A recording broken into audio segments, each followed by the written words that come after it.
हाँ बेटा। सर अभी शुरू ही हुआ है। हाँ बस अभी शुरू करें। तो पिछली क्लासेस में हमने आपको एक्सप्लेन किया था बेटा कि क्या होती हैं चीजें, velocity, displacement, acceleration and distance, speed, इन सब के बारे में हमने बातचीत की थी और आपको बताया था बेसिक्स उनके बारे में, है ना। आज हम लोग यहाँ पर डिस्कशन करेंगे how to study the motion of an object, how to study the motion of object when it moves in a straight line with a constant acceleration. Constant acceleration के साथ straight line में अगर कोई object move कर रहा है तो हम उसके मोशन को किस तरह से डिस्कस करेंगे, इसकी बात करेंगे बेटा।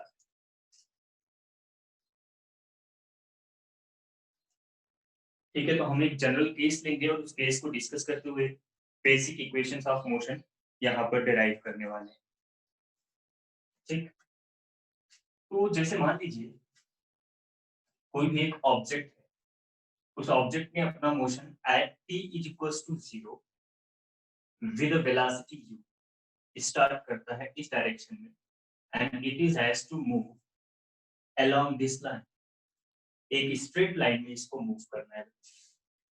ठीक है, एक ऑब्जेक्ट है, उसने अपना motion at t is equals to 0 कुछ एक वेलोसिटी u से स्टार्ट किया, u मीटर पर सेकंड से। ठीक है, और ये यहाँ से ट्रेवल करते हुए b तक जाता है और इसके मोशन के ड्यूरेशन में एक्सेलरेशन a है जो कि कांस्टेंट है। एक्सेलरेशन कांस्टेंट है बिकॉज हमारे सिलेबस में यूनिफॉर्मली एक्सेलरेटेड मोशन है, यूनिफॉर्मली एक्सेलरेटेड मोशन। ठीक है, तो एक पार्टिकल ने अपना मोशन स्टार्ट किया और उसने मूव करना स्टार्ट किया बेटा कुछ एक velocity u metre per second से, जब उसका एक्सेलरेशन a कांस्टेंट है at t equals to 0। Now it has to cover a displacement. ध्यान देना, हम डिस्प्लेसमेंट बोल रहे हैं बेटा, डिस्टेंस नहीं। हालांकि वन डायमेंशनल मोशन में अगर एक ही डायरेक्शन में मोशन हो रहा है तो डिस्टेंस और डिस्प्लेसमेंट बराबर होते हैं, बट यहाँ जो हम लिखने वाले हैं it will be considered as the displacement. तो ये हो गया बेटा एस, एस हो गया डिस्प्लेसमेंट। और जब ये यहाँ पर पहुंचता है at time t, at t second, तब इसके पास वेलोसिटी होती है v मीटर पर सेकेंड। ठीक है, तो एक पार्टिकल ने अपना मोशन स्टार्ट किया एट t इक्वल्स टू 0 पर with a constant acceleration a metre per second square and it covers a displacement of s in time t।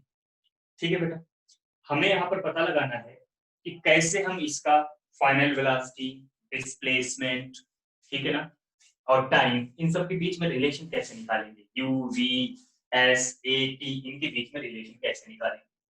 तो there are mainly three equations of motion. Mainly यहाँ पर तीन equation of motion होती है बेटा। सबसे पहली इक्वेशन बात करें यहाँ पर first equation of motion, first equation of motion.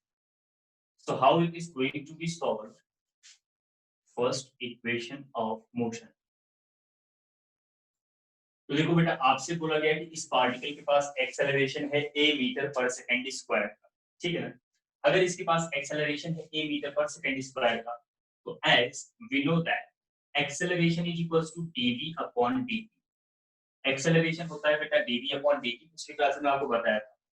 Instantaneous acceleration at any instant is given as dv upon dt। So this indicates that the small change in velocity dv will be equal to acceleration times of dt. The small change in the velocity dv will be equal to acceleration time of small time dt. अब ऐसा है तो हम इसको करेंगे integrate, और integrate करते वक्त हमें ध्यान देना है कि लिमिट क्या लगानी है। इसको हमें करना है इंटीग्रेट, तो दोनों तरफ हमने इंटीग्रेशन का सिंबल पुट कर दिया बेटा। अब इंटीग्रेशन के सिंबल को लगाने के बाद हम इस कंडीशन को यहाँ पर देखेंगे, जब टाइम 0 था तब वेलोसिटी u था, तो टाइम को लिखा 0, वेलोसिटी को लिखा u, और फिर ये यहाँ से पहुंच गया यहाँ पर।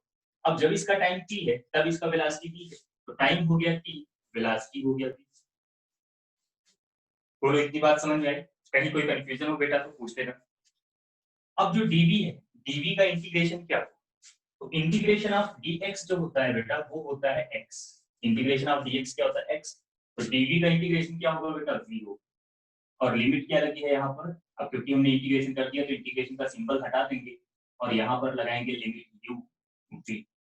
ए कांस्टेंट है बेटा, बाहर ले लिया, dt का इंटीग्रेशन हो गया t, लिमिट लगाया 0 to t, and finally upper limit minus lower limit आपको करना है। जब आप यहाँ पर upper limit minus lower limit करेंगे तो ये हो जाएगा upper limit b minus lower limit u is equals to a times of t minus 0, and finally we will get b minus u is equals to at. This is the first equation of motion. बोलो समझ आया? बोलो बेटा समझ आ गया? Yes, sir. Yes, sir. तो first Sir, equation आप repeat- motion को, हाँ बेटा, सर रिपीट कर दो सर। हाँ बेटा एक सेकंड। देखो हमने आपको यहाँ पर क्या बताया कि एक पार्टिकल है, उसने अपना motion initially t equals to 0 से स्टार्ट किया with the velocity u metre per second. इसने s डिस्प्लेसमेंट कवर किया t टाइम में, और इसकी स्पीड हो गई वेलोसिटी हो गई v metre per second, and during the motion acceleration was constant, acceleration constant. ठीक है, तो इस सिचुएशन में how we are going to find out the relation between the v u a t and s, v u a t and s के बीच में हम relation कैसे find out करेंगे? तो हमारे पास एक आइडिया था कि एक्सेलरेशन की डेफिनेशन क्या होती है। एक्सेलरेशन की डेफिनेशन थी dv अपॉन dt। पिछले क्लास में मैंने आपसे डिस्कस किया था जब हमारा सेकंड लेक्चर हुआ था।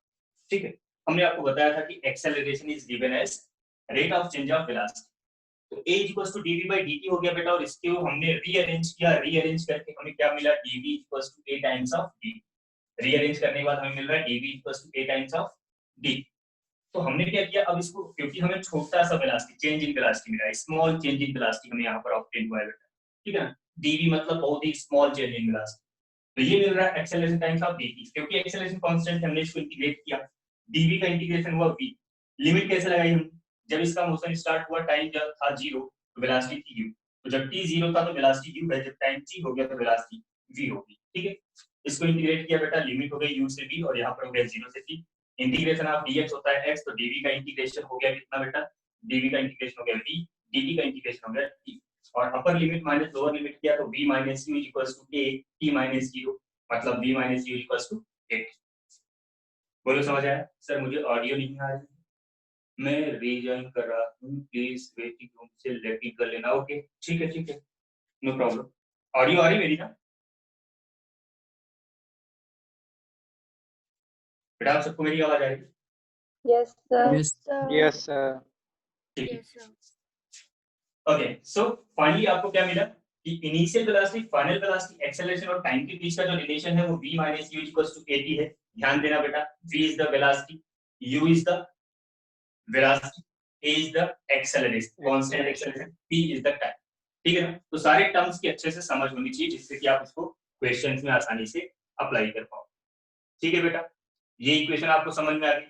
अब देखो यहीं पर साथ ही साथ आपको एक काम और करते हुए चलना है, because velocity acceleration is the vector quantity, so in vector form you will write down velocity vector is equals to u vector plus acceleration vector times of t। ये वेक्टर फॉर्म में हो गया बेटा first equation of motion.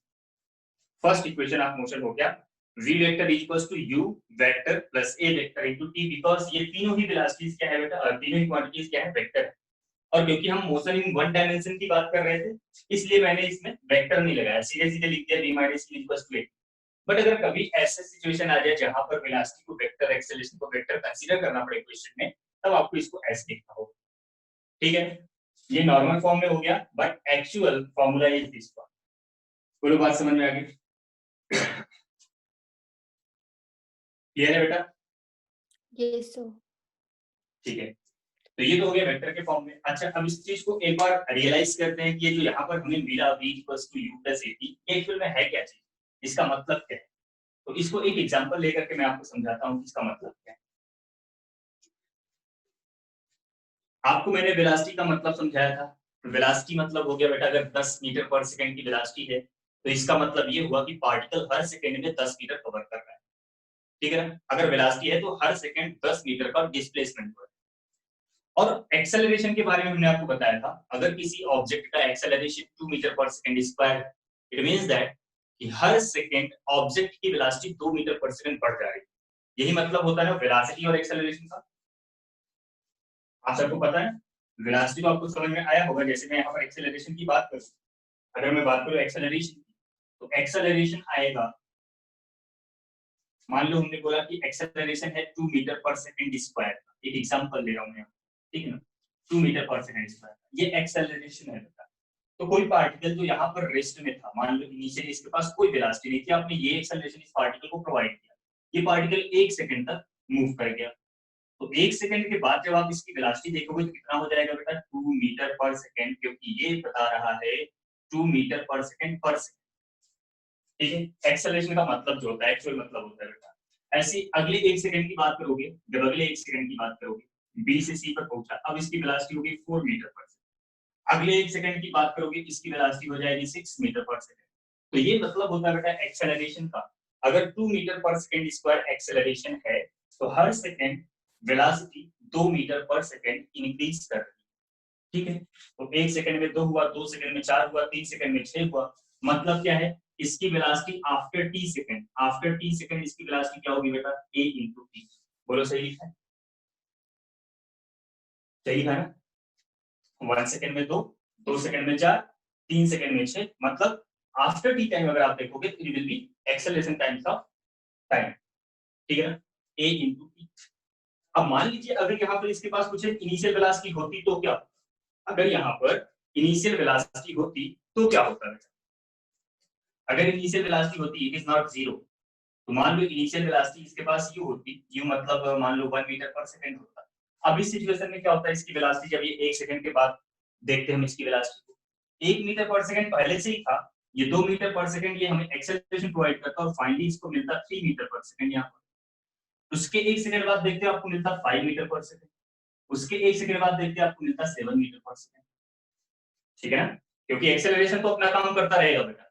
Acceleration का काम है हर second कुछ velocity increase करना, रिटार्डेशन का काम है हर सेकंड कुछ वेलोसिटी डिक्रीज करना, ठीक है ना। तो यहाँ पर हमने क्योंकि एक्सेलरेशन की बात करी, तो एक्सेलरेशन में हर सेकंड में 2 मीटर पर सेकंड वेलोसिटी बढ़नी है। अगर शुरू में 1 मीटर पर सेकंड था, तो हर सेकंड 2 मीटर पर सेकंड बढ़ेगा, 3 हो गया, 5 हो गया, 7 हो गया, मतलब उस सिचुएशन में आप बोलोगे वेलोसिटी एट टाइम की, तो आप लिखोगे u पहले जो था वो था और जो एक्सेलरेशन ने प्रोवाइड किया। This is the meaning of this equation, ठीक है ना। इस इक्वेशन का मतलब क्या हुआ बेटा, v equals to u plus at का मतलब क्या हुआ कि final velocity at an instant will be given as, जो इनिशियल वेलोसिटी थी वो तो रहेगी, उसमें ऐड कर देना है जो वेलोसिटी एक्सेलरेशन ने प्रोवाइड किया, तो u plus a। This is the meaning of this equation. I hope that आपको पता चल गया, समझ आ गया, Yes, sir. सबको क्लियर है? Yes, sir. ठीक, Yes, sir. चलिए अब हम आते हैं सेकंड इक्वेशन ऑफ मोशन पे बेटा। सेकंड इक्वेशन ऑफ मोशन क्या बनेगी, अब सेकंड इक्वेशन ऑफ मोशन के लिए हमें क्या करना है,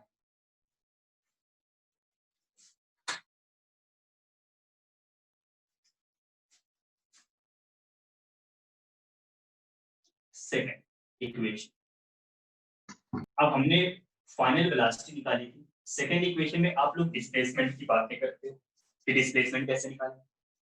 तो अब देखो बेटा, अगेन आपको क्या पता है, क्योंकि आपको एक्सेलरेशन कांस्टेंट दिया गया है, तो आपका पूरा कंसंट्रेशन यहीं पर होना चाहिए, ठीक है ना। As a equals to d v by dt होता है, या सॉरी, अब आपको डिस्प्लेसमेंट निकालना है, तो v इक्वल्स टू क्या होता है बेटा, ds बाई dt, क्योंकि अब आपको एक ऐसी इक्वेशन पता लगानी है, अब आपको एक ऐसे इक्वेशन का डिस्कशन करना है जिसमें डिस्प्लेसमेंट हो, इनिशियल वेलोसिटी हो और टाइम, एक ऐसी इक्वेशन की बात करनी। तो हमने वेलोसिटी का रिलेशन देखा, basic relation according to definition, तो उसमें बताया गया था कि डिस्प्लेसमेंट और टाइम के साथ वेलोसिटी का ये रिलेशन होता है। तो हमने यहाँ पर क्या किया बेटा, हमने यहाँ पर लिख दिया ds is equals to v times of dt। अच्छा, अभी कुछ देर पहले आपको पता चला था dv is equals to a times of dt, ठीक है ना। दोनों में डिफरेंस क्या है, for this situation uniformly accelerated motion के लिए इन दोनों में डिफरेंस क्या है बेटा, तो ds क्या है, v टाइम्स ऑफ dt, ठीक है, dv क्या है, a times of dt। Difference ये है कि यहाँ पर ये जो एक्सेलरेशन था ये कांस्टेंट था, ये एक्सेलरेशन वेरी नहीं कर रहा था, लेकिन यहाँ पर ये जो वेलोसिटी मिल रही है दिस इज वेरिएबल। बोलो डिफरेंस समझ में आ रहा है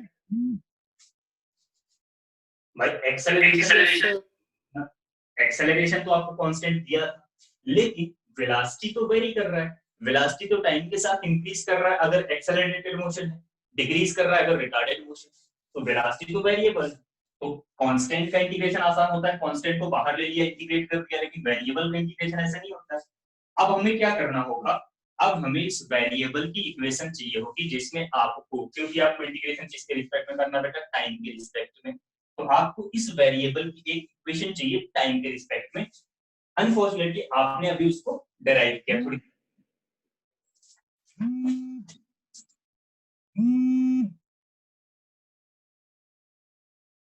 अभी थोड़ी देर पहले आपने उसको बेटा क्या किया है, डेराइव किया है वेलोसिटी की इक्वेशन को, ठीक है ना। तो आप उस इक्वेशन को यहां पर कर दीजिए, पुट कर दीजिए, क्या होगा बेटा, u plus a T D T. अब देखो ये वेलोसिटी की इक्वेशन टाइम के रिस्पेक्ट में आ गया क्या, वेलोसिटी की इक्वेशन टाइम के रिस्पेक्ट में आ गया बेटा? Yes sir. जो ना समझ में आए बोल देना, पूछ लेना, ठीक है ना। मैंने यहाँ पर v equals to u plus a t क्यों लिखा बेटा, क्योंकि हमारी वेलोसिटी वेरिएबल थी, वेरिएबल को इंटीग्रेट करने के लिए उसकी इक्वेशन की जरूरत पड़ती है। तो यहाँ पर वेलोसिटी की इक्वेशन टाइम के रिस्पेक्ट में ये था जो मैंने फर्स्ट इक्वेशन में डिराइव किया था बेटा। पहले वाली इक्वेशन में एक्सेलरेशन को सीधे बाहर ले लिया था, क्यों, क्योंकि एक्सेलरेशन कांस्टेंट था। इन बातों से एक चीज और क्लियर होती है कि ये जो भी फॉर्मूला हम यहाँ पर डिराइव कर रहे हैं ना, this formula will be valid only for uniformly accelerated motion, मतलब एक ऐसा मोशन जिसमें एक्सेलरेशन कांस्टेंट होगा।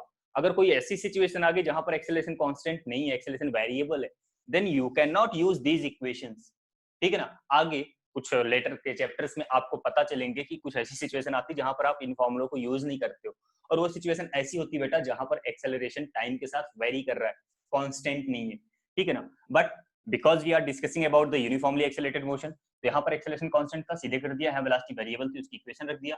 अब देखो u तो कांस्टेंट होगा ना, जिस वेलोसिटी से स्टार्ट किया वो वेलोसिटी तो फिक्स होगी, u constant, a constant, t आ गया बेटा।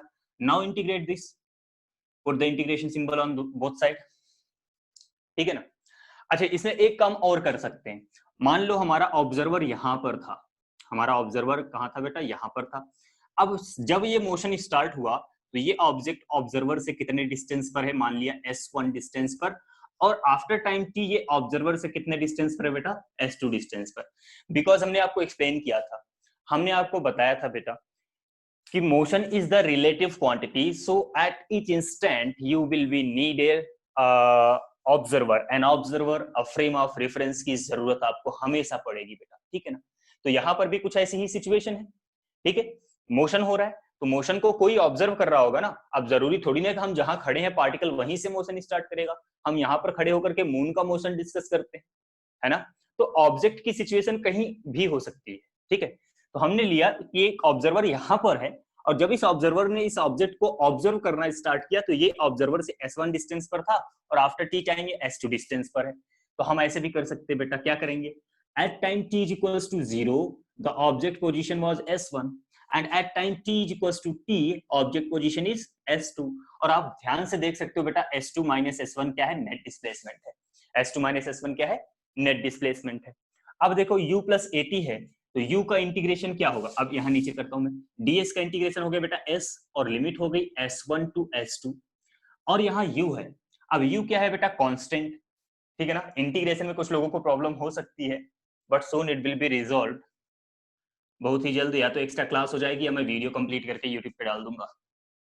u को हमने बाहर ले लिया बेटा, ये हो गया ut, और a t का इंटीग्रेशन होगा बेटा t स्क्वायर बाई 2, t का इंटीग्रेशन होगा t स्क्वायर बाई 2,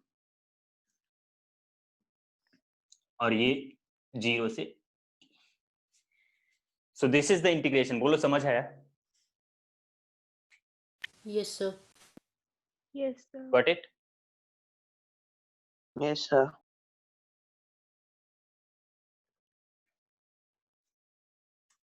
तो अब आप यहां पर लिखोगे upper limit minus lower limit s2 minus s1 is equals to, यहां पर हो जाएगा बेटा ut plus half at square minus 0, upper limit minus lower limit. अब s2 माइनस s1 क्या हो गया बेटा, डिस्प्लेसमेंट हो गया, is equals to ut plus half at square. यही इक्वेशन पढ़ी आपने? Yes sir. बोलो भाइयों, समझ आ रहा है? Yes, sir. Yes, sir. Yes. Yes, sir.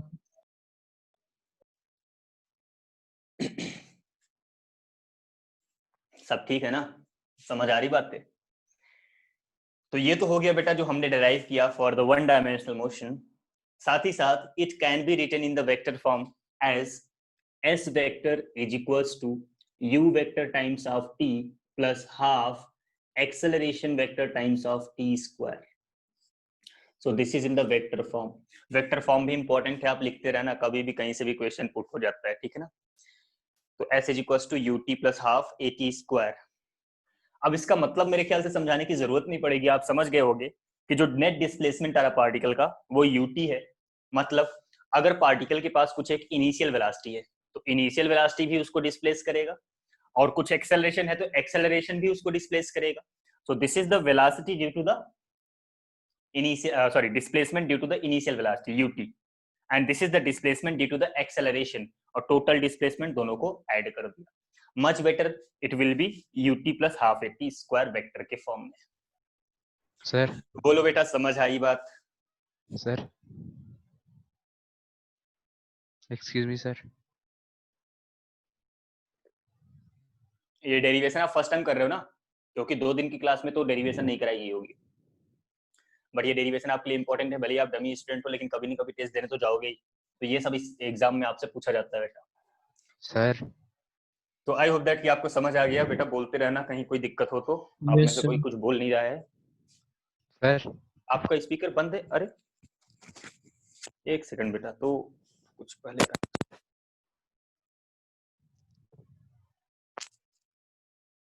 अब आ रही है आवाज?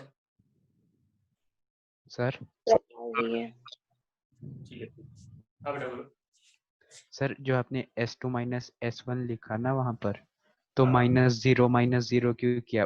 अपर लिमिट तो t नहीं है?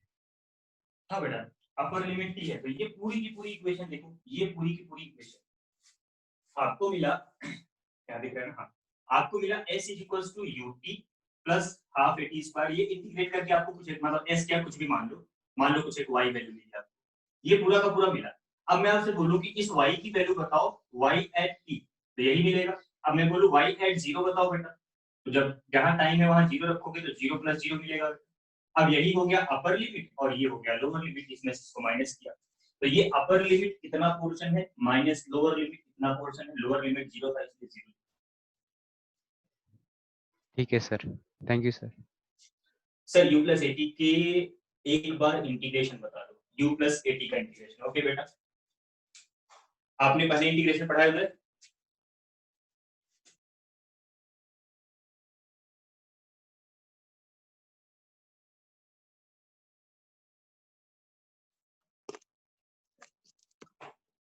बेटा उदय, आपने पहले इंटीग्रेशन पढ़ा है?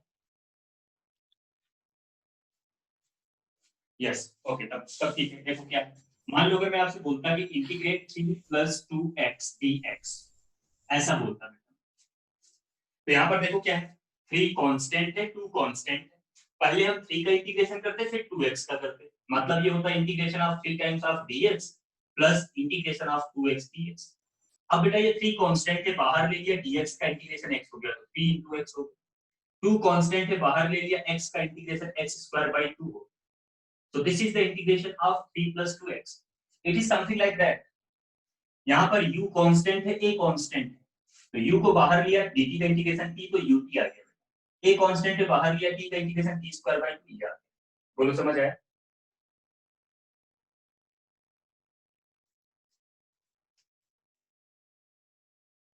समझ आया बेटा? Okay, good.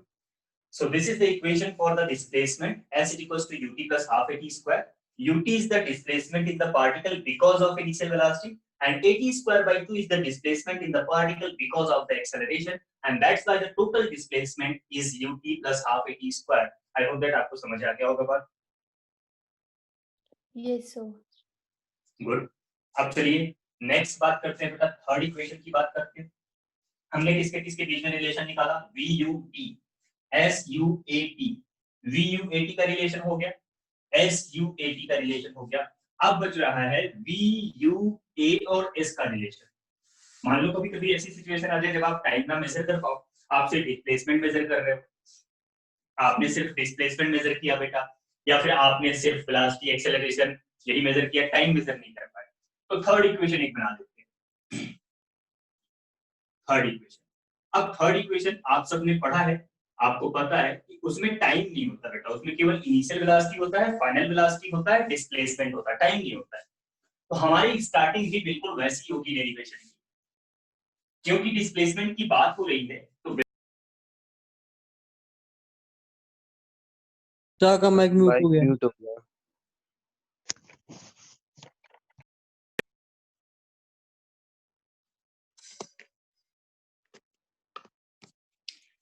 तो हम लोग यहाँ पर velocity is equal to ds by dt पढ़े थे बेटा, लेकिन इस इक्वेशन में ध्यान अगर आप दोगे ना, आपको क्या समझ में आ रहा है, ये वेलोसिटी है, ये डिस्प्लेसमेंट है, ये टाइम है। थर्ड इक्वेशन में तो टाइम होता ही नहीं, तो इस टाइम को हटाना पड़ेगा। अब इस टाइम को हटाने के लिए क्या करना है, आपको कुछ नहीं करना है, बस इसमें कुछ एक चीजों से मल्टीप्लाई करना है। किससे मल्टीप्लाई करना है बेटा, ds अपॉन dt है ना, टाइम को आपको हटाना है, क्या करोगे, अगर हम dt से मल्टीप्लाई नहीं, बेटा हमें दूसरी इक्वेशन लेनी पड़ेगी, सॉरी इसको नहीं कंसीडर करेंगे, क्योंकि यहां से अगर हम कंसीडर करेंगे तो एक्सेलरेशन हमें मिलने वाला नहीं है, क्योंकि हमें एक्सेलरेशन भी चाहिए, तो हम शुरुआत एक्सेलरेशन से करेंगे। a equals to dv by dt आपने पढ़ा। अब देखो यहाँ पर एक्सेलरेशन आ रहा है, वेलोसिटी आ रहा है, वो तो ठीक है, टाइम नहीं आना चाहिए क्योंकि हमारी थर्ड इक्वेशन में टाइम नहीं होता है। तो हम इसको क्या करेंगे, वेलोसिटी के टर्म में कन्वर्ट करेंगे, तो इसलिए हम इसमें ds अपॉन ds से मल्टीप्लाई करेंगे। कोई फर्क तो नहीं पड़ेगा भाई, ds अपॉन ds मतलब 1 हो गया, 1 से मल्टीप्लाई किया, कोई फर्क नहीं पड़ेगा। अब इसको क्या करो, थोड़ा सा रीअरेंज करो, आप इसको लिखोगे dv upon ds into ds upon dt। थोड़ा सा रीअरेंज ही तो किया, इस ds को इसके नीचे लिख दिया, dt को इसके नीचे लिख दिया बेटा। अब ध्यान दो, ये क्या चीज है, ये है वेलोसिटी, तो इसका मतलब a is equals to v times of dv upon ds भी होता है, ये भी होता है बेटा एक रिलेशन एक्सेलरेशन का वेलोसिटी और डिस्प्लेसमेंट के साथ। आई होप दैट आपको समझ में आ गया, और अब खुश हो जाओ क्योंकि यहाँ पर टाइम नहीं है। अब आप इसको सॉल्व कर सकते हो थर्ड इक्वेशन के। बोलो यहाँ तक बात समझ में आई? Yes sir. Good. Yes, now sir. What, अब बस रीअरेंज ही तो करना है, रीअरेंज करना है, ds को इसके पास ले आओ, तो आपको ये मिलेगा a times of ds is equals to v times of dv, जिसका इंटीग्रेशन कर रहे हैं, अगर वही वैल्यू है तुम दोनों को साथ में ही रखना होता है बेटा, उसको दूसरी तरफ नहीं ले जाना होता है। तो dv का dv मतलब वेलोसिटी के रिस्पेक्ट में इंटीग्रेशन आप कर रहे हो, तो v इसके साथ ही रहेगा, तो a ds is equals to v dv। Now integrate and put the limits, required limits. The required limits, if you are going to ask here, then you will get the velocity was u when its position was s1, its velocity is v। देखो बेटा मैं s1 s2 लेके कर रहा हूँ, you are free to do by taking 0 and s, आप 0 और s लेकर के भी काम कर सकते हैं, कोई इसमें ज्यादा फर्क नहीं पड़ेगा। तो u to v, तो u हो गया बेटा s1, जब इसका पोजीशन s1 था तब वेलोसिटी u था, अब जब इसका पोजीशन s2 हो गया वेलोसिटी v हो गया s2। नाउ इंटीग्रेट दिस, इसको इंटीग्रेट करोगे बेटा, एक्सेलरेशन कांस्टेंट है बाहर ले लिया, जैसे इंटीग्रेशन करते हैं एक्सेलरेशन कांस्टेंट है बाहर ले लिया, ds का इंटीग्रेशन हो गया s, लिमिट लगाई s1 to s2 is equals to v का इंटीग्रेशन बेटा, v का इंटीग्रेशन करेंगे तो आपने ये पढ़ा है। अब यहाँ पर देखो आपको दिख रहा है कि v जो है वेरिएबल है ना, तो यहाँ पर हम v equals to u plus a क्यों नहीं रखेंगे, दोनों में डिफरेंस क्या था बेटा, एक बार आपको मिला इंटीग्रेशन ऑफ v dt, ठीक है ना, अभी आपको मिल रहा है v dv, और हम इन दोनों सिचुएशन में बोल रहे हैं कि v वेरिएबल है, बिल्कुल हम एक्सेप्ट कर रहे हैं, बट यहाँ पर बेटा इस वेलोसिटी को टाइम के रिस्पेक्ट में इंटीग्रेट कर रहे हैं, वेलोसिटी को टाइम के रिस्पेक्ट में कर रहे थे, तो वेलोसिटी की इक्वेशन टाइम के टर्म में होना चाहिए तभी इंटीग्रेट कर पाओ। यहाँ पर वेलोसिटी को वेलोसिटी के रिस्पेक्ट में ही कर रहे हैं, तो कोई जरूरत नहीं इसको टाइम के टर्म में ले जाने, ठीक है ना, ये डिफरेंस है बेटा, दोनों ही सिचुएशन वेलोसिटी वेरिएबल है, बट यहाँ पर टाइम के रिस्पेक्ट में कर रहे थे इसलिए टाइम वाली इक्वेशन पुट करें, यहाँ पर हम वेलोसिटी के रिस्पेक्ट में कर रहे हैं इसलिए इसको पुट नहीं करेंगे।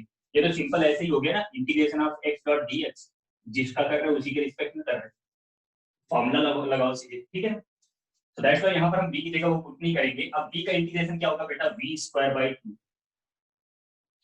v square by 2, and now limit क्या है बेटा, u टू v। अब s का आप लिखोगे तो a times of s2 minus s1 is equals to v square by 2 minus u square by 2, and finally you will get 2as is equals to v square minus u square. This is your third equation of motion. यही पढ़ा है,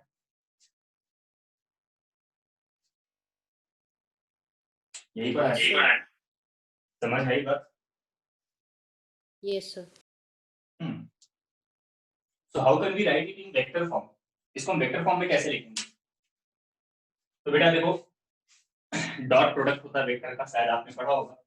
You can write it like that. 2 times of a vector dot s vector is equals to v vector dot v vector minus u vector dot u vector. ये vector के फॉर्म में आता है, ठीक है. अब ये जरूर ध्यान देना, यहाँ पर a dot s है, ठीक है. ये 2 times of a dot s is equals to v dot v minus u dot u. तो किसी वेक्टर का उसी के साथ डॉट प्रोडक्ट ले लो तो उस वेक्टर के मैग्नीट्यूड का स्क्वायर मिलता है बेटा हमेशा. जैसे अगर मैं बोलता ना a डॉट a, तो आप इसको लिखते a into cos थीटा, मतलब दोनों वेक्टर के बीच का जीरो, क्योंकि दोनों वेक्टर एक ही है तो एंगल हो गया जीरो बेटा, तो क्या मिलता है a. सो दैट्स व्हाई जो हमारे पास v स्क्वायर था उसको लिखा v डॉट v, जो हमारे पास u स्क्वायर था उसको लिखा u डॉट u, और ये जो 2as था बेटा इसको हमने a डॉट s लिखा, तो a डॉट s क्या हो जाएगा, a डॉट s हो जाएगा a into s into cos theta, है ना बेटा. क्योंकि आप वन डायमेंशन मोशन की बात कर रहे हो, दोनों चीजें एक ही लाइन में है, तो थीटा हो गया बेटा जीरो, आइदर जीरो और 180, क्योंकि आप वन डायमेंशन मोशन की बात कर रहे हो, या तो एक्सेलरेशन डिस्प्लेसमेंट के डायरेक्शन में होगा या अपोजिट डायरेक्शन में होगा, तो ये आएगा बेटा as प्लस या माइनस का, ठीक है. So that's why you can write down it in vector form like this one. बोलो बातें क्लियर है? Yes, sir. तो ये थी आपकी 3 इक्वेशन ऑफ मोशन.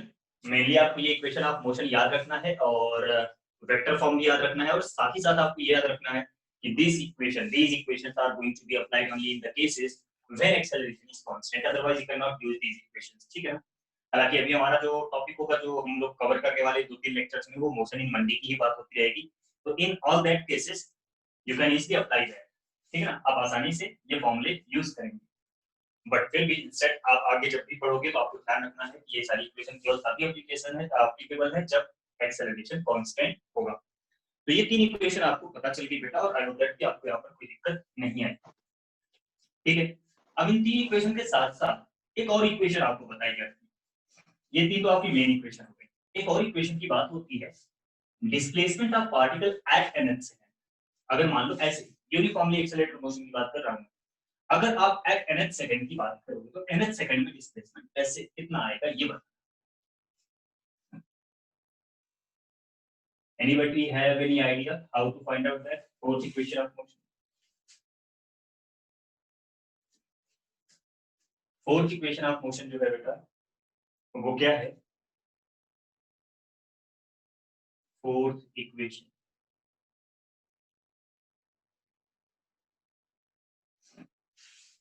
अब इस फोर्थ इक्वेशन के अकॉर्डिंग आपसे पूछा जाएगा कि find out the displacement of the particle at nth second. nth second पर पार्टिकल का डिस्प्लेसमेंट कितना आएगा?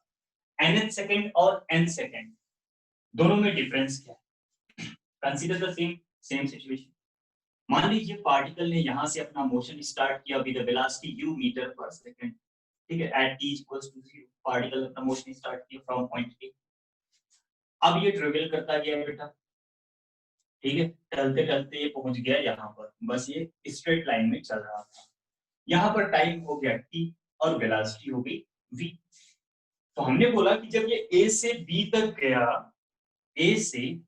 गया तो इसका टोटल डिस्प्लेसमेंट s था, ठीक है ना. टोटल डिस्प्लेसमेंट s था. ये s आया कैसे? अगर हम उसके हर सेकंड ऑफ मोशन की बात करें बेटा, हर सेकंड ऑफ मोशन की बात करें, तो पहले उसने कुछ एक डिस्टेंस s1 कवर किया होगा, फिर उसने कुछ एक डिस्टेंस s2 कवर किया होगा, फिर उसने कुछ एक डिस्टेंस s3 कवर किया होगा. मैं डिस्टेंस क्यों बोल रहा हूँ? बिकॉज मोशन इन वन इस डायमेंशन की बात हो रही है, दैट्स व्हाई, ठीक है ना. s1 हो गया, s2 भाई, क्योंकि यहाँ पर एक्सेलरेशन भी तो है, एक्सेलरेशन जो कि कांस्टेंट है. अगर एक्सेलरेशन कांस्टेंट है तो ut तो जो आएगा वो आएगा ही आएगा. एक्सेलरेशन की वजह से भी डिस्प्लेसमेंट आएगा. तो इस वजह से बेटा हर सिचुएशन में यहाँ पर डिस्प्लेसमेंट अलग होगा, यहाँ डिस्प्लेसमेंट अलग होगा, यहाँ डिस्प्लेसमेंट अलग होगा, ठीक है ना। तो हर सेकंड की बात करें अगर हम यहाँ पर, तो हर सेकंड में अलग अलग डिस्प्लेसमेंट आ रहा है, इसी को तो बोलते हैं नॉन यूनिफॉर्म मोशन। अब देखो दोनों में डिफरेंस होता है बेटा, non uniform motion and uniformly accelerated motion, दोनों एक ही चीज है। नॉन यूनिफॉर्म मोशन का मतलब क्या हुआ कि एक ऐसा मोशन जिसमें particle equal interval of time different distances cover करना, मतलब हर एक सेकंड में कभी 5, कभी 7, कभी 10, कभी 20 इस तरह से डिस्टेंस कवर करना है, तो वो हो गया नॉन यूनिफॉर्म। और जब आपसे बोला जाएगा uniformly accelerated motion, in that case also first second में कुछ और डिस्टेंस होगी, सेकंड सेकंड में कुछ और डिस्टेंस होगी, थर्ड सेकंड में कुछ और डिस्टेंस होगी, ठीक है ना। तो नॉन यूनिफॉर्म मोशन का ही एग्जांपल है यूनिफॉर्मली एक्सेलरेटेड मोशन। तो इस चीज को ध्यान रखना, क्वेश्चन में कभी इससे कंफ्यूज मत होना। आपसे क्वेश्चन में बोला गया यूनिफॉर्म मोशन या फिर यूनिफॉर्मली एक्सेलरेटेड मोशन, ठीक है। इन चीजों को आप ध्यान रखना। आप किसी ने मुझे फॉर्मूला बता दिया u + a/2 2n-1, ये फॉर्मूला होता है बेटा, बट आया कैसे ये हमें समझना है। तो फर्स्ट सेकंड हो गया, सेकंड सेकंड, मतलब हर सेकंड में ये डिफरेंट डिफरेंट डिस्टेंसेस कवर कर रहा है। तो दिस इज द, अगर हम यहाँ पर s को स्पेसिफाई करें तो दिस इज द डिस्प्लेसमेंट। ये क्या है बेटा, डिस्प्लेसमेंट इन टाइम t। ये हो गया डिस्प्लेसमेंट इन टाइम t, मतलब एक इंटरवल ऑफ टाइम में 10 सेकंड में, 20 सेकंड में कितना डिस्प्लेसमेंट आया, वो आप फाइंड आउट करोगे s से। और इसका फॉर्मूला अभी थोड़ी देर पहले आपने निकाला था, ut + ½ होता है, ठीक है ना। अब यहाँ पर ये जो S1 लिखा मैंने, ये जो S1 लिखा इसका मतलब क्या है, तो ये जो S1 लिखा है बेटा मैंने, ये क्या है, displacement, displacement eight first second. अब देखो दोनों में डिफरेंस क्या है, यहां पर मैंने लिखा इन और यहां पर लिखा एट। S1 हो गया displacement eight first second, S2 को लिखेंगे तो डिस्प्लेसमेंट एट सेकंड सेकंड। ये क्या हुआ बेटा, डिस्प्लेसमेंट एट थर्ड सेकंड। मतलब ये जो चीजें मैंने यहाँ पर लिखी है, this is the displacement in 1 second only. एक पर्टिकुलर इंस्टेंट पर कितना डिस्प्लेसमेंट हो रहा है उसकी बात हो रही है। तो ये डिफरेंसेस हैं और हमें इसी का एक फॉर्मूला बनाना है, ठीक है। तो देखो अगर मैं आपसे बोलूं कि how much distance this particle is going to cover at first second में कितना डिस्टेंस आएगा इसका, तो आप क्या बोलोगे कि भाई t = 0 से यहाँ तक की डिस्टेंस को मेजर कर, यही तो है। अगर ये 1 सेकंड है तो अगर मैं आपसे बोलूं कि सेकंड सेकंड पे कितना डिस्टेंस कवर किया होगा, तो आप 1 सेकंड से स्टार्ट करोगे मेजर करना, कहां तक मेजर करोगे, 2 सेकंड तक मेजर करोगे, राइट। अगर मैं बोलूं थर्ड सेकंड पर कितना होगा, तो आप बोलोगे सेकंड से स्टार्ट करो, थर्ड के बीच में मेजर करो। मतलब किसी पर्टिकुलर इंस्टेंट पर अगर आपको डिस्प्लेसमेंट चाहिए बेटा, किसी पर्टिकुलर इंस्टेंट पर अगर आपको डिस्प्लेसमेंट चाहिए, तो उस इंस्टेंट में कितना डिस्टेंस कवर किया और उसके 1 सेकंड पहले वाले इंस्टेंट में कितना डिस्टेंस कवर किया, में मतलब इन, ठीक है ना। मतलब 3 सेकंड में कितना डिस्टेंस कवर किया, उसमें से 2 सेकंड में कितना डिस्टेंस कवर किया, उसको माइनस कर दो तो आपको थर्ड सेकंड का डिस्टेंस मिल जाएगा। बोलो समझ आया, क्लियर है, कोई कंफ्यूजन तो नहीं है ना, क्लियर है बेटा। Yes, sir. ठीक है, कंफ्यूजन अपने दिमाग में बिल्कुल मत रखना, ये चीजें अगर आप समझ के करोगे तो आपके लिए बहुत ही आसान होने वाली है, टिपिकल नहीं होंगी बिल्कुल भी।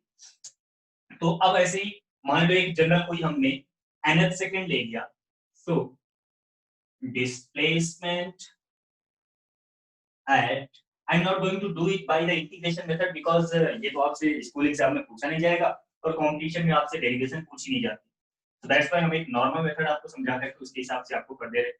सो हालांकि ये इंटीग्रेशन से भी हो सकता है बेटा, ठीक है, बट क्योंकि अभी आपने ज्यादा पढ़ा नहीं इसलिए मैं बार-बार करूंगा नहीं। तो डिस्प्लेसमेंट एट nth सेकंड की बात की है, एक जनरल सेकंड ले लिया मैंने nth second, it can B first second third fourth fifth any second, ठीक है ना। तो nth सेकंड पर तो आप लिखोगे Sn, Sn, Sn आपको निकालना है। Sn का मतलब क्या हुआ बेटा, डिस्प्लेसमेंट एट nth सेकंड। तो आप इसको लिखोगे displacement in n second, n second में कितना डिस्प्लेसमेंट हुआ और इसमें से माइनस कर दो डिस्प्लेसमेंट एट, इन ठीक इसके 1 सेकंड पहले n-1 सेकंड। n-1 सेकंड, क्योंकि आपको दिख रहा है जब आपसे थर्ड सेकंड की बात की गई तो 3 में से 2 वाला माइनस किया था, अगर आपसे फोर्थ सेकंड की बात करते तो आप थर्ड 4 में से थर्ड वाला माइनस करते, ठीक है ना।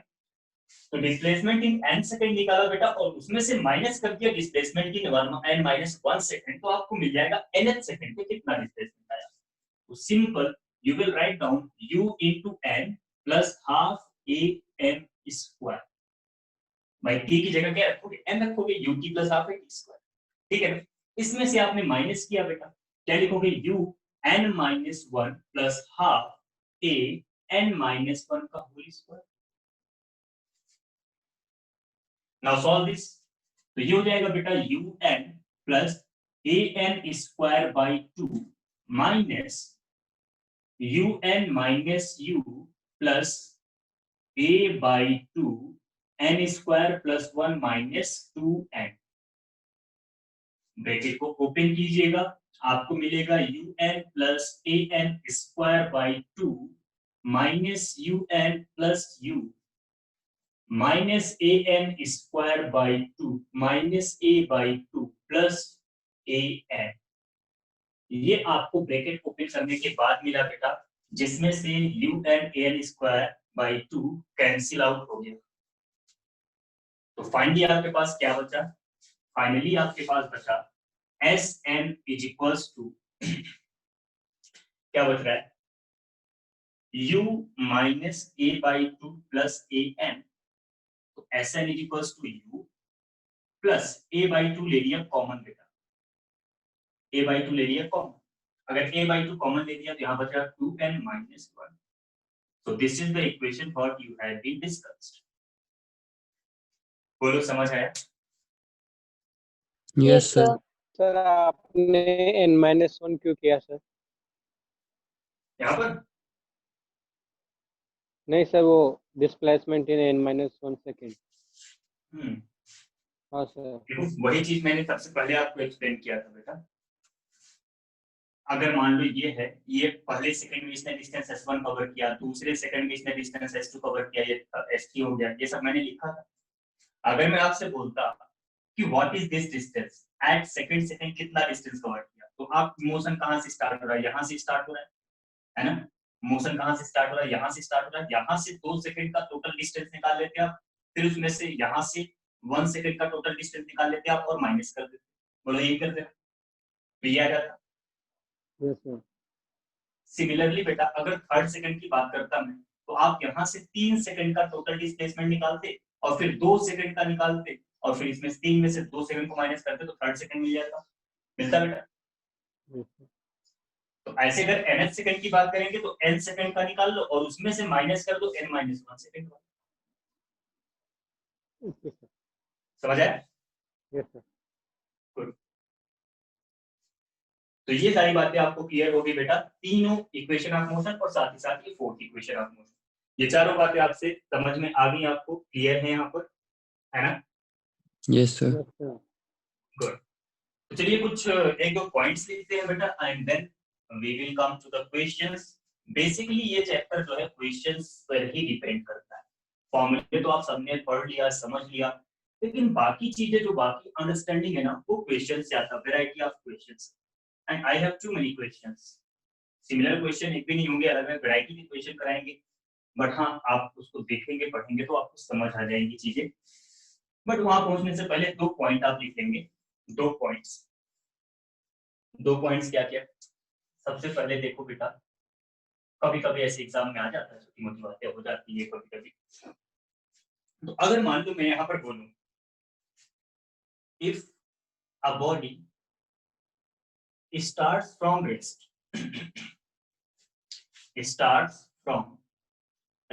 ठीक है ना, एक बॉडी ने अपना मोशन स्टार्ट किया बेटा कहां से, रेस्ट से, ठीक है, एंड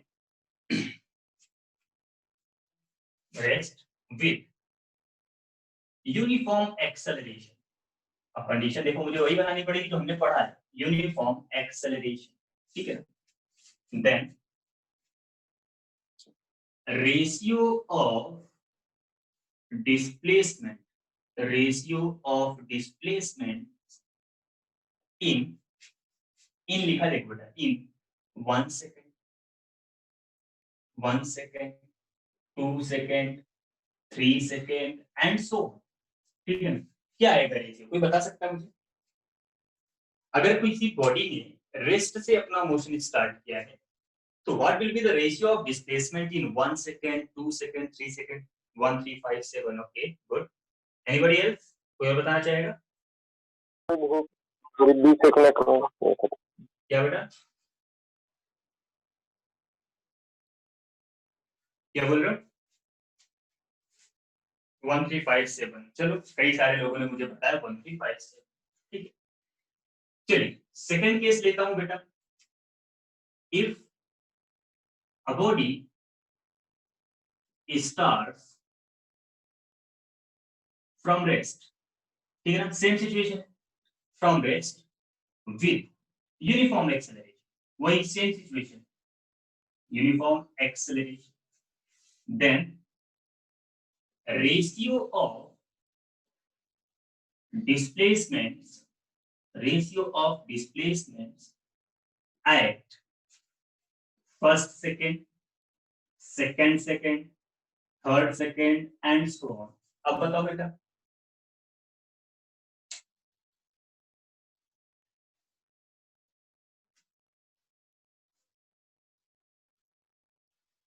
इसीलिए बोला जाता है क्वेश्चन को ध्यान से। अब दोनों का आंसर 135 कैसे हो सकता है प्रतिमा? आपने पहले का भी आंसर 135 दिया था, तो कौन सा वाला करेक्ट है? 135 किसके लिए होगा, फर्स्ट के लिए या सेकंड के लिए? सेकंड के लिए।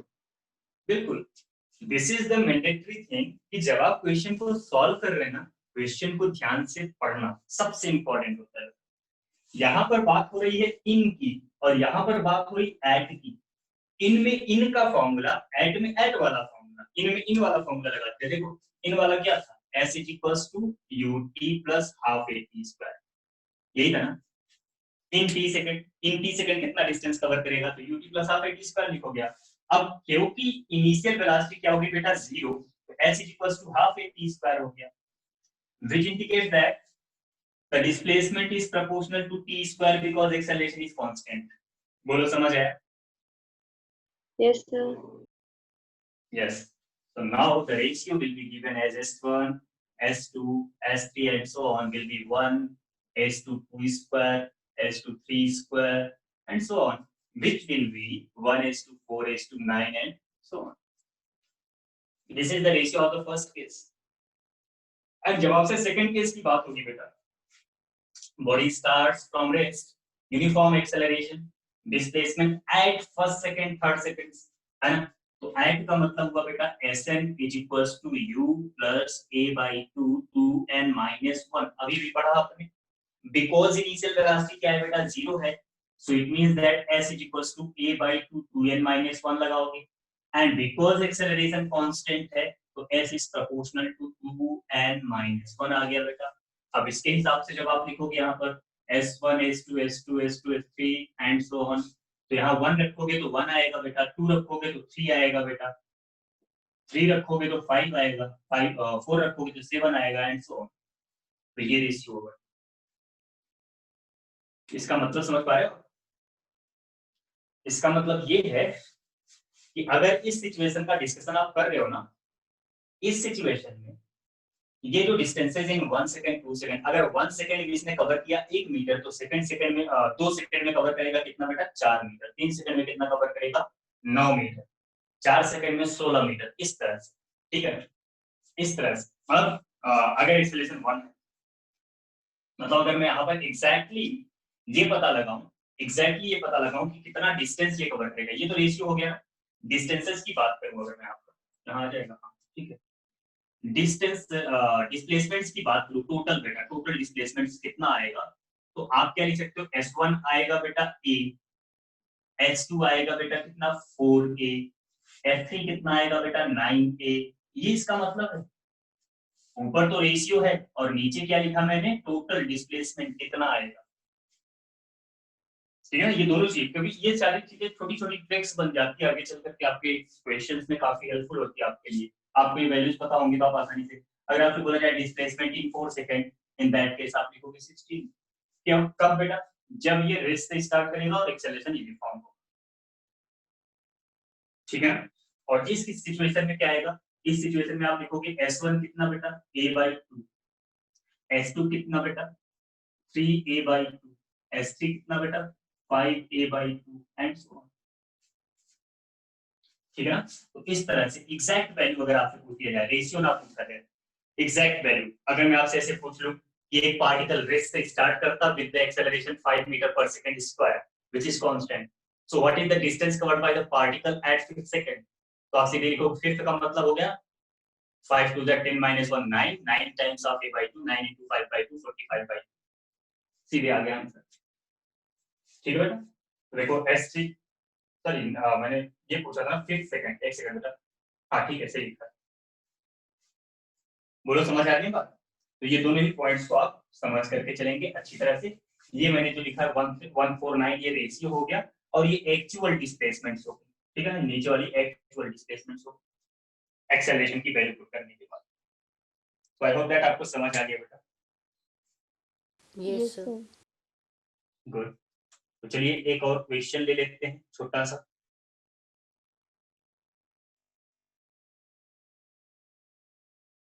छोटे छोटे क्वेश्चंस करते हैं बेटा।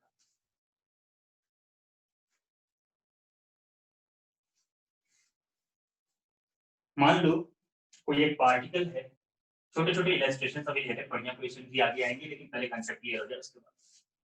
मान लो एक पार्टिकल ने अपना मोशन स्टार्ट किया बेटा, पॉइंट ए पर इसकी वेलोसिटी है v1 और ये ए से पहुंच गया बी पर, पॉइंट बी पर इसकी वेलोसिटी है v2, यूनिफॉर्मली एक्सेलरेटेड मोशन है बेटा।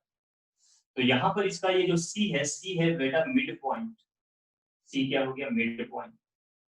आपको बताना है यहाँ पर वेलोसिटी कितनी थी उसकी, यूनिफॉर्मली एक्सेलरेटेड मोशन था।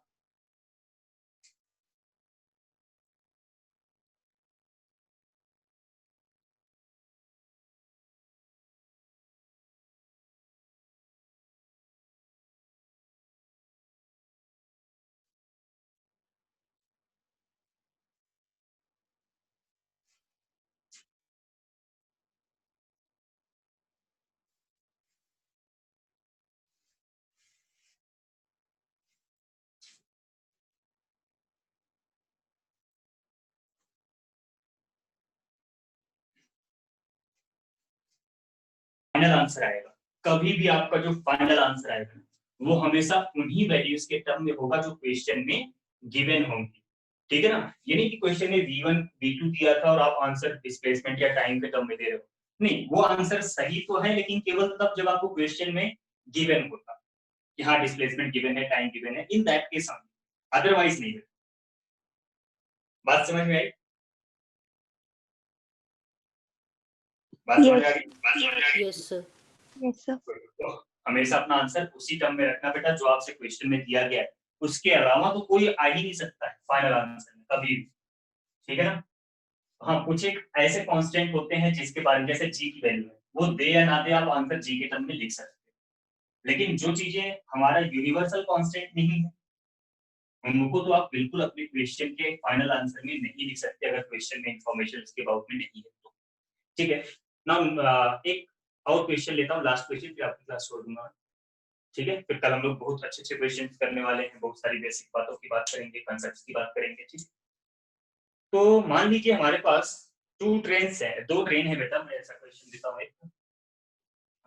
2 ट्रेन हैं, दे आर मूविंग, ये एक ट्रेन हो गया इधर जा रहा है बेटा, पी हो गया, इसी के पैरेलल में एक दूसरा ट्रैक है उस पे भी एक ट्रेन चल रही है, वो भी जा रही है क्यों। 2 ट्रेन से पैरेलल ट्रैक पर मूव कर रहे हैं, पैरेलल ट्रैक, ठीक है ना, मतलब एक दूसरे के पैरेलल मूव कर रहे हैं। अब क्या हुआ, हमने दोनों को इनिशियल वेलोसिटी सेम दिया, 20 मीटर पर सेकंड इसको भी दिया, 20 मीटर पर सेकंड इसको भी दिया, दोनों को इनिशियल वेलोसिटी हमने क्या किया बेटा सेम दिया। ठीक है, लेकिन जो एक्सेलरेशन है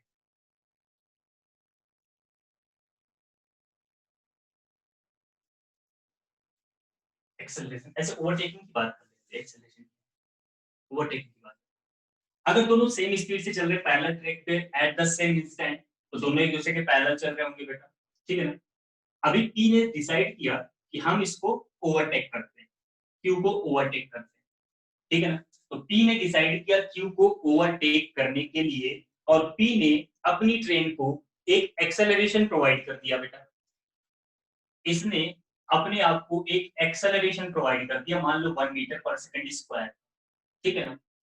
तो if p crosses q, p ने q को क्रॉस कर दिया मतलब ओवरटेक कर दिया आफ्टर 50 सेकंड्स, मान लो 50 सेकंड में इसने क्या किया, q को ओवरटेक कर दिया, मतलब इसके मूड में बात आई कि चलो इसको ओवरटेक करना है, उसने एक्सेलरेशन दे दिया 1 मीटर पर सेकंड स्क्वायर और 50 सेकंड में ओवरटेक कर दिया, ट्रेन को ओवरटेक कर दिया, q को ओवरटेक कर दिया, ठीक है। आपको बताना है what was the distance between the two trains initially, ठीक है, आपको बताना है what was distance between two trains initially, जब मोशन स्टार्ट हुआ था तब उनके बीच में डिस्टेंस क्या थी। आपको यहाँ पर लेंथ ऑफ ईच ट्रेन भी गिवन है, लेंथ ऑफ ईच ट्रेन ये आपको गिवन है बेटा 400 मीटर, हर एक ट्रेन 400 मीटर की है, ठीक है, दोनों का मोशन सेम इनिशियल वेलोसिटी से स्टार्ट हो रहा है, ठीक। आपको बताना what is the initial distance between them, तो सॉल्व करो बेटा, जल्दी से बताओ इसका आंसर, थोड़ा सा दिमाग लगाओ।